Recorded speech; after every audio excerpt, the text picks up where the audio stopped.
नवरात्रि के तीसरे दिन सुनिए माँ चंद्र घंटा, माँ दुर्गा की तीसरी शक्ति की पावन कथा।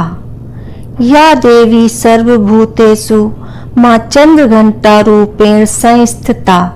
नमस्तस्यै नमस्तस्यै नमस्तस्यै नमो नमः। इसका अर्थ है, हे माँ सर्वत्र विराजमान और चंद्र घंटा के रूप में प्रसिद्ध अम्बे, आपको मेरा बार बार प्रणाम है।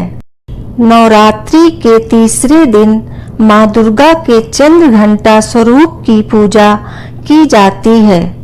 पौराणिक कथा के अनुसार जब दैत्यों का आतंक बढ़ा, तब माँ दुर्गा ने चंद्र घंटा रूप में अवतार लिया। महिषासुर का वध कर देवताओं और स्वर्गलोक की रक्षा की।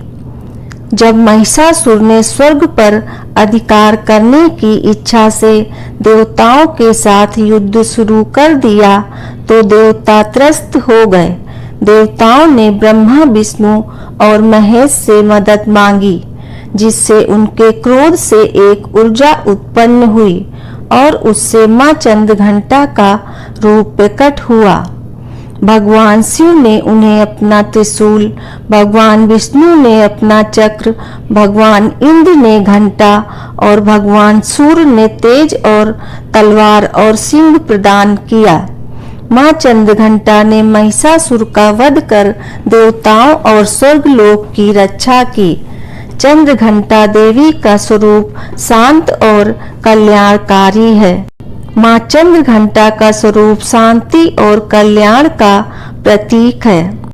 उनके मस्तक पर घंटे के आकार का अर्धचंद्र है, जिससे उन्हें चंद्र घंटा कहा जाता है। उनके हाथों में त्रिशूल, तलवार, गदा, धनुष और बाण जैसे अस्त्र शस्त्र हैं। माँ चंद्र घंटा को लाल रंग, गुलाब और कमल के फूल, खीर और दूध से बनी मिठाई बहुत पसंद है। माँ को देवी दुर्गा के 9 रूपों में से एक माना जाता है। उनका नाम सिर पर स्थित चंद्रमा के आकार के घंटे से उत्पन्न हुआ है। इनका रूप अत्यंत भव्य होता है। वे राक्षसों और असुरों का संहार करने के लिए जानी जाती हैं।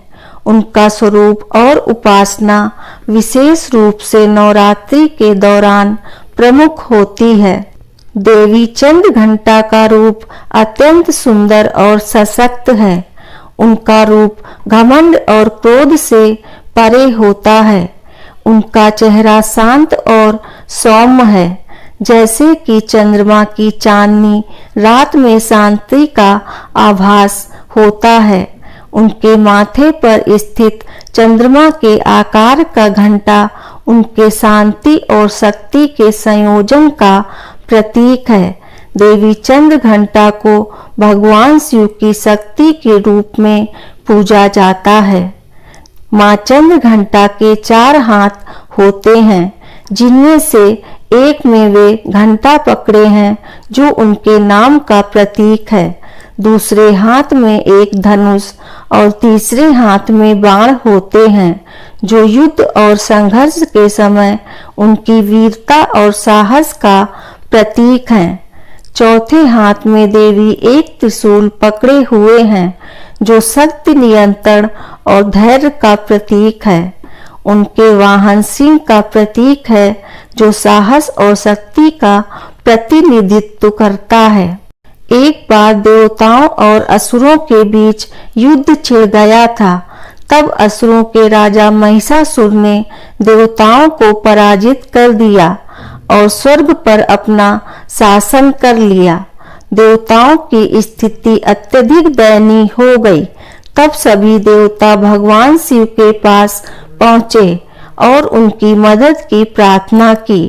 भगवान शिव ने देवी पार्वती से कहा कि वे उनके साथ मिलकर राक्षसों का संहार करें।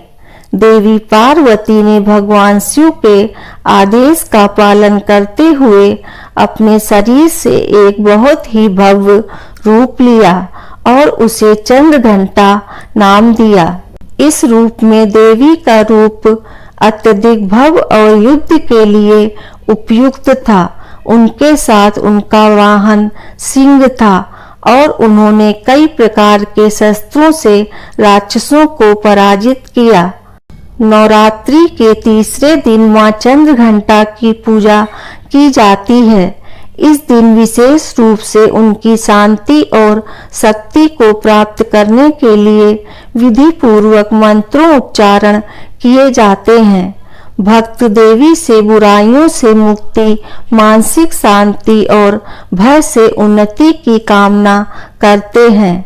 माता चंद्रघंटा की पूजा से न केवल भूत प्रेत और राक्षसों का भय समाप्त होता है, बल्कि यह पूजा मानसिक शक्ति और शांति प्रदान करने वाली मानी जाती है। मां चंद्रघंटा सभी के कष्टों को दूर कर शुभ फल देने वाली है। प्रेम से बोलिए जय मां चंद्रघंटा की, जय माता दी। दोस्तों, आपको ये वीडियो कैसी लगी कृपया कमेंट करके जरूर बताएं। वीडियो पसंद आया हो तो लाइक करें और आगे की ऐसी ही कथा कहानियाँ एवं जानकारियों को जानने के लिए चैनल को सब्सक्राइब अवश्य करें। धन्यवाद। जय श्री राधे कृष्णा।